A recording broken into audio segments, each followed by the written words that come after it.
Carbohydrates साथ साथ समझाता जाऊंगा इजी तरीके से।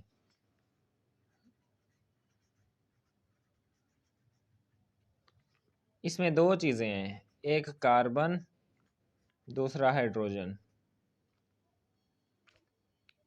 ठीक है,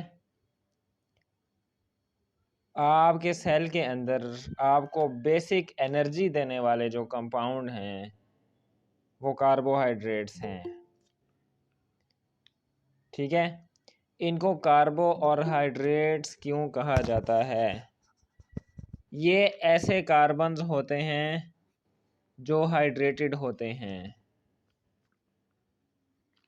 ठीक है, यानी इनके साथ कार्बन के साथ हाइड्रोजन ज़रूरी होते हैं, हाइड्रोजन और हाइड्रोक्सल ग्रुप।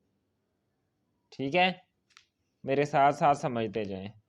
ठीक है, इनकी बेसिक इनका करैक्टर क्या है? एक तो इनके अंदर कार्बन की लंबी सारी चेन मौजूद होगी। मेरे साथ साथ बनाते जाएं, स्ट्रक्चर बनाना भी साथ ही ड्राई करना सिखाऊंगा। ठीक है, इनके अंदर क्या होता है? सबसे पहले कार्बन की लंबी सारी चेन। सबसे पहले इस चीज़ का जवाब दे रहा हूँ कि इनको कहते क्यों हैं कार्बोहाइड्रेट्स। देखें, कार्बन के एटम आ गए, ये कार्बो हो गया।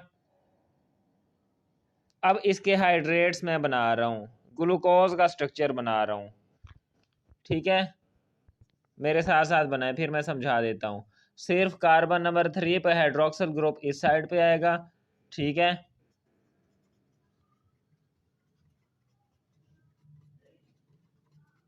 और ये ग्लूकोज का स्ट्रक्चर बन जाएगा।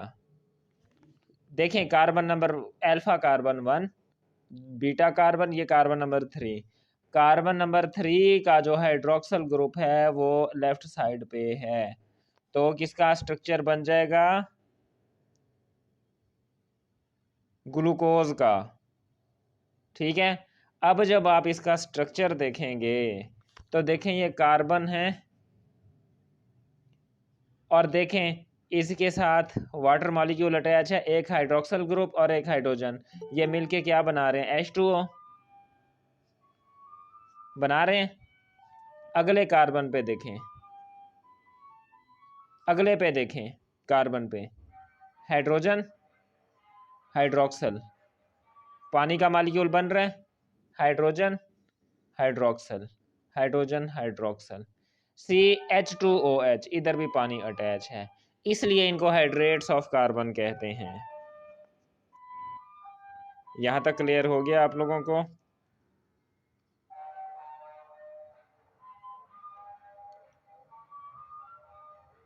अब हम चलते हैं आगे कि इनको पॉलीहाइड्रोक्सी समझते जाएं, पॉलीहाइड्रोक्सी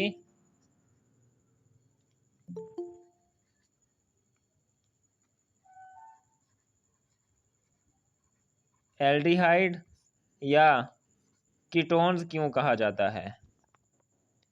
पॉलीहाइड्रोक्सी इनको इसलिए कहा जाता है कि इनके अंदर हाइड्रोक्सल ग्रुप पॉली होते हैं, यानी ज़्यादा होते हैं। मोनो का मतलब एक, डाई का मतलब दो, ट्राई का मतलब तीन। ठीक है, जिसके अंदर 3 कार्बन एटम होंगे वो कार्बोहाइड्रेट्स होंगे, ट्राइओजिज। जिसके अंदर 4 होंगे वो होंगे टेट्रोजिज। जिसके अंदर 5 कार्बन एटम होंगे वो होंगे पेंटोजिज। ठीक है, अब आप जब देखेंगे तो इसके अंदर कितने हाइड्रोक्सिल ग्रुप हैं? गिने, 1 2 3 4 5 और ये 6। तो देखें ये 6 हाइड्रोक्सिल ग्रुप इसमें मौजूद हैं, तो ये पॉलीहाइड्रोक्सी हो गया ना। ठीक है, अब अगली टर्म में बयान कर रहा हूं, what is aldehyde and what is ketone. What is aldehyde and what is ketone. Sugar की दो प्रॉपर्टीज होंगी, एक शुगर की दो प्रॉपर्टी होगी, किस बेस पे? फंक्शनल ग्रुप के ही बेस पे, फंक्शनल ग्रुप के बेस पे। ठीक है,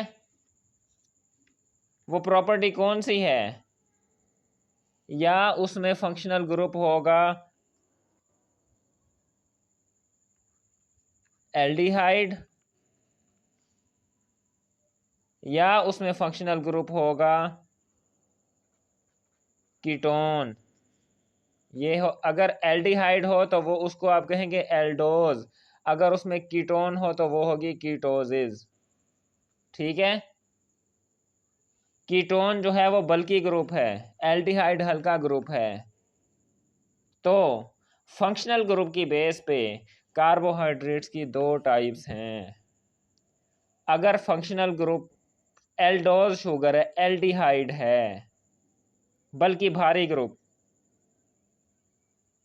ठीक।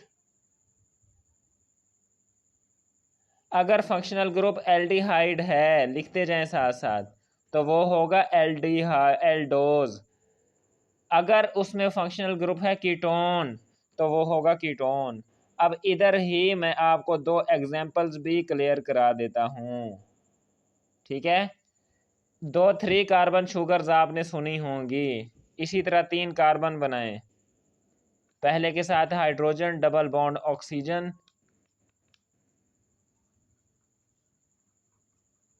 ये है डी ग्लाइसर एल्डिहाइड।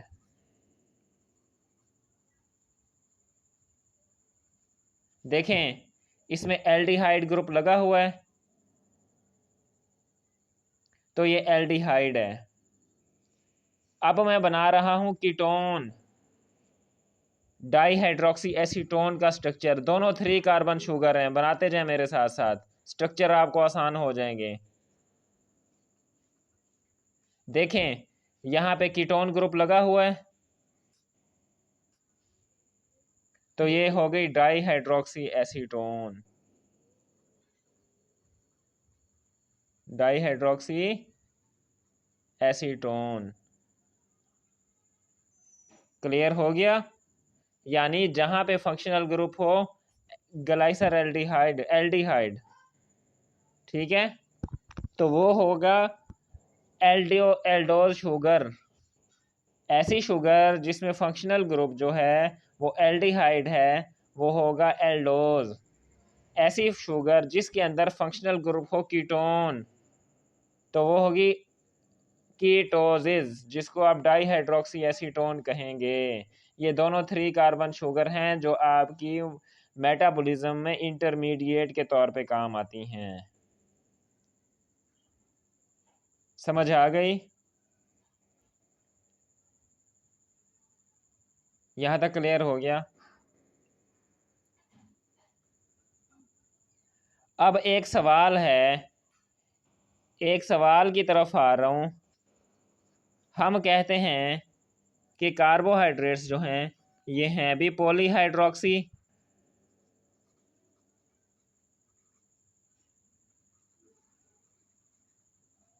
एल्डिहाइड या कीटोन्स, और जब इनकी हाइड्रोलिसिस होती है तो ये देते भी सेम हैं। क्यों? हैं भी पॉलीहाइड्रोक्सी एल्डिहाइड या कीटोन्स, जब इनकी हाइड्रोलिसिस हो रही है तो दे भी पॉलीहाइड्रोक्सी एल्डिहाइड या कीटोन्स रहे हैं। क्यों? ज़रूरत क्या है ऐसी?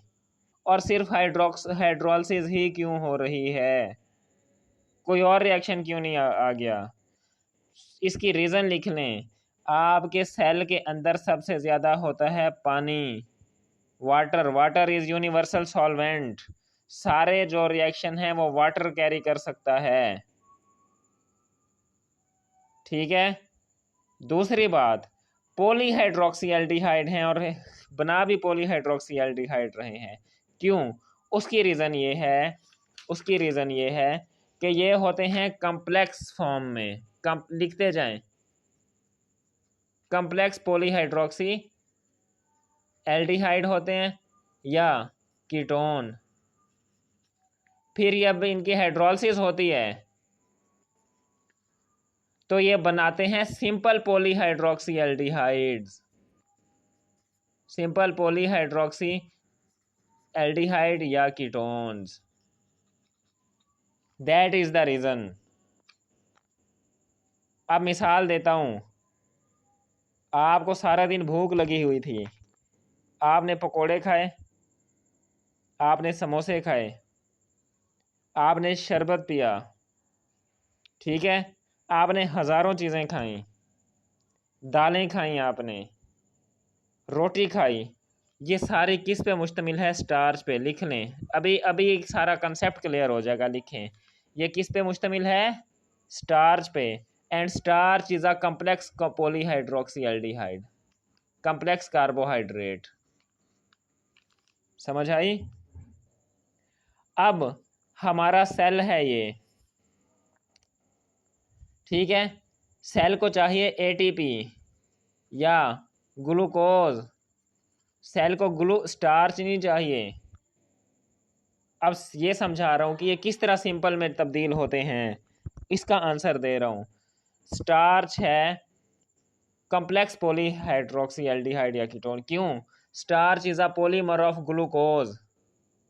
लिखते जाएं, पॉलीमर ऑफ ग्लूकोज, यानी एक ग्लूकोज का मालिक्यूल प्लस ग्लूकोज, इसी तरह a number of thousand of glucose join together to form starch. समझ आई? अब आपके सेल को स्टार्च नहीं चाहिए, स्टार्च का मॉलिक्यूलर वेट ज़्यादा होता है, तो ये स्टार्च जो है, रोटी आप खाते हैं, ये टूटता है अपने मोनोमर ग्लूकोज में। किसमें? ग्लूकोज में। और ये ग्लूकोज का मॉलिक्यूल चलता हुआ आता है एंडोसाइटोसिस के थ्रू, आपके सेल के अंदर एंटर होता है और साइटोप्लाज्म के अंदर जो है वो ग्लाइकोलाइसिस का प्रोसेस शुरू हो जाता है। अब जिनको समझ आ गई है कि किस तरह कॉम्प्लेक्स से सिंपल में तब्दील होते हैं, वो एक बार रिप्लाई कर दें कि हमें ओके हो गया है। ठीक है, इसकी मैं एक और एग्जांपल दिया करता हूँ। बच्चा आपसे मांगे टॉफ़ी के पैसे, ठीक है, तो आप उसको टॉफ़ी ही पकड़ाएंगे। ठीक है, टॉफ़ी के पैसे ही देंगे, 1 या 2 रुपए या 5 रुपए। इसी तरह सेल मांग रहा है छोटा मालिक्यूल ग्लूकोज, उसको आप 1000 रुपया नहीं पकड़ा देंगे स्टार्च। जैसे हमारा 1-1 रुपया मिलके क्या बनाता है? 1000 रुपया। इसी तरह आपके ग्लूकोज ग्लूकोज ग्लूकोज मिलके बना रहे हैं स्टार्च। तो ये सेल छोटा सा बच्चा है, इसको आप स्टार्च नहीं पकड़ा देंगे, एंडोसाइटोसिस के जरिए वो नहीं आ सकेगा, लिहाजा उसको खुले करा के आप ग्लूकोज के मॉलिक्यूल देंगे। और ये ग्लूकोज के मॉलिक्यूल कौन खुले करा के देता है उसे? आपके सेल के अंदर जो वाटर होता है, जो यूनिवर्सल सॉल्वेंट है। अब ग्लूकोज यहाँ पे आता है, ग्लाइकोलाइसिस का प्रोसेस शुरू होता है। ग्लाइकोलाइसिस के अंदर भी आपने देखा कि 6 कार्बन शुगर्स बनती हैं, वो फिर 3 कार्बन शुगर्स बनाती हैं, वो फिर रेड्यूस होती हैं, वो फिर एंड में आपको एटीपी का मॉलिक्यूल देती हैं और आपका सेल अपनी मेटाबॉलिक एक्टिविटीज़ चलाता रहता है। कंसेप्ट क्लियर हुए हैं आप लोगों के?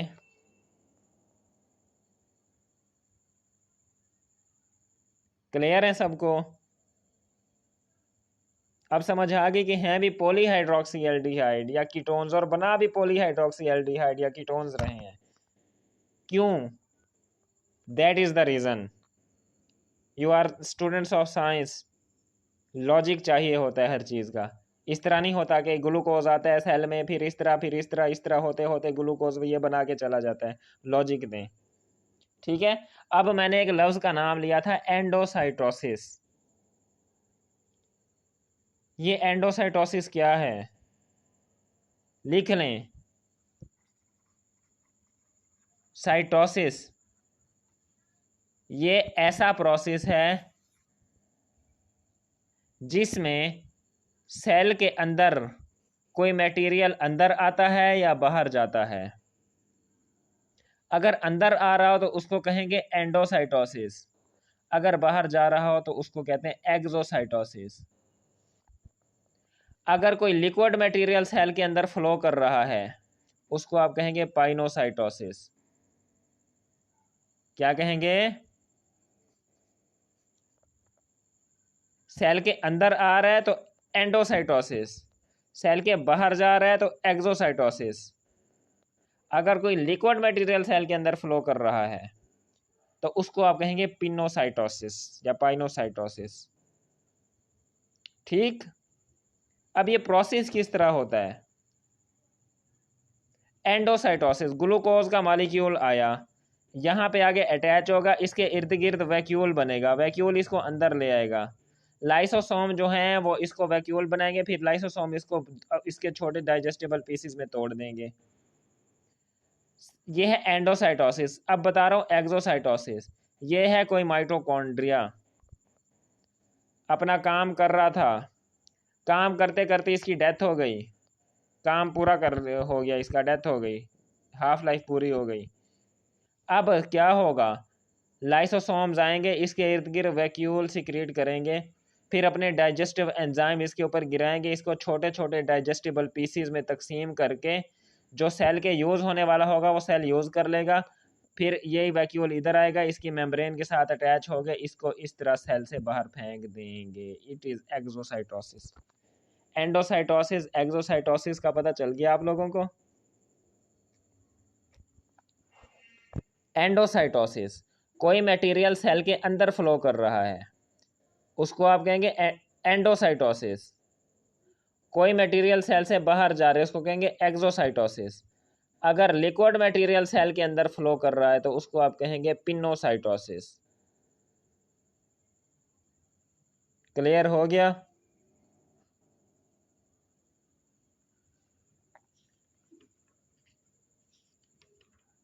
जी।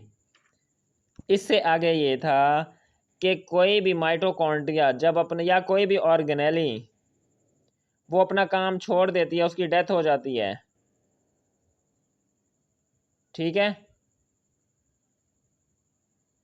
अच्छा, अब इसको क्या करेंगे? जो सेल है, लाइसोसोम्स जो हैं वो, लाइसो का क्या मतलब है? लाइसोसोम्स का, लाइसो का मतलब breaking down, soma means body. ये ऐसे ऑर्गेनेलिज होते हैं जो बाकी बॉडीज़ को तोड़ते हैं। ये इनके पास डाइजेस्टिबल एंजाइम्स होते हैं जो दूसरी चीज़ों को डाइजेस्ट करते हैं। ये एंजाइम ये जो हैं वो इसके ऊपर छोड़ देगा और वो इसको छोटे छोटे टुकड़ों में डाइजेस्टिबल पीसीज में तकसीम कर देगा और वैक्यूल के जरिए इसको जिस्म से बाहर फेंक देगा। It is the exocytosis. अब क्लियर हो गया?